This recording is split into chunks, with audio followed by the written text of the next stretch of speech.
Amos அதிகாரம் 4. சமாரியா மலைமேல் வாழும் பாசான் பசுக்களே, இந்த வாக்கை கேளுங்கள். ஏழைகளை ஒடுக்கி வறியோரை நசுக்குகின்ற நீங்கள் உங்கள் கணவர்களை பார்த்து, கொண்டு வாருங்கள் குடிப்போம் என்று சொல்கிறீர்கள். இறைவனாகிய ஆண்டவர் தம் புனிதத்தின் மேல் ஆணையிட்டு கூறுவது இதுவே: உங்களுக்கு அந்த நாள்கள் வருகின்றன.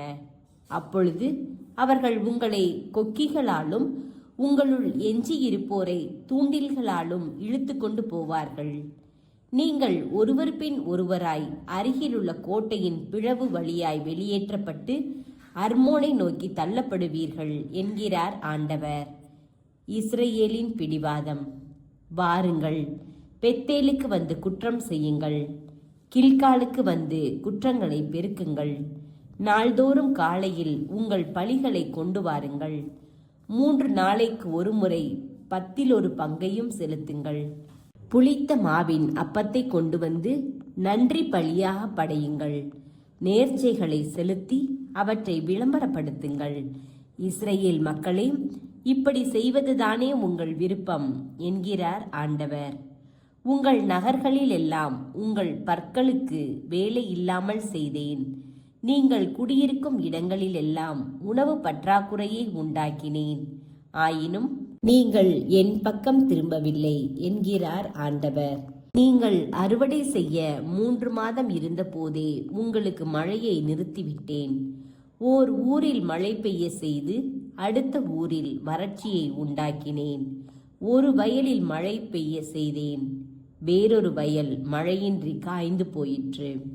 ஆகையால் 2-3 நகர்களின் மக்கள் தண்ணீர் தேடி தள்ளாடி திரிந்து வேறொரு நகருக்கு போயும் அவர்கள் தாகம் தீரவில்லை. இப்படியெல்லாம் செய்தும் நீங்கள் என் பக்கம் திரும்பவில்லை என்கிறார் ஆண்டவர். வெப்ப காற்றாலும் பயிரளிக்கும் நோயாலும் உங்களை வதைத்தேன். உங்கள் தோப்புகளையும் திராட்சை தோட்டங்களையும் அழித்தேன். அத்தி மரங்களையும் ஒலிவ மரங்களையும் வெட்டுக்கிளி தின்றது. ஆயினும் நீங்கள் என் பக்கம் திரும்பவில்லை என்கிறார் ஆண்டவர்.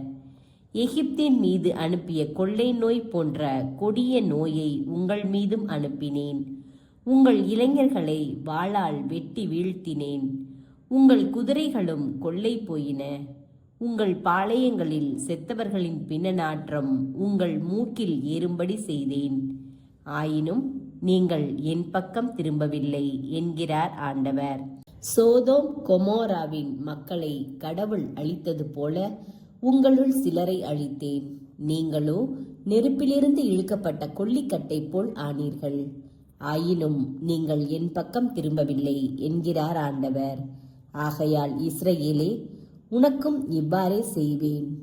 இஸ்ரேலே, இப்படி நான் செய்ய போவதால் உன் கடவுளை சந்திக்க தயாராயிரு. ஏனெனில் மலைகளை உருவாக்கியவர் அவரே, காற்றை தோற்றுவிப்பவர் அவரே, தம் எண்ணத்தை மனிதனுக்கு வெளிப்படுத்துபவரும் அவரே, காலை பொழுதை காரிருள் ஆக செய்பவரும் அவரே, நிலத்தின் உயர்ந்த இடங்களில் நடமாடுபவரும் அவரே. படைகளின் கடவுளாகிய ஆண்டவர் என்பதே அவரது பெயராகும்.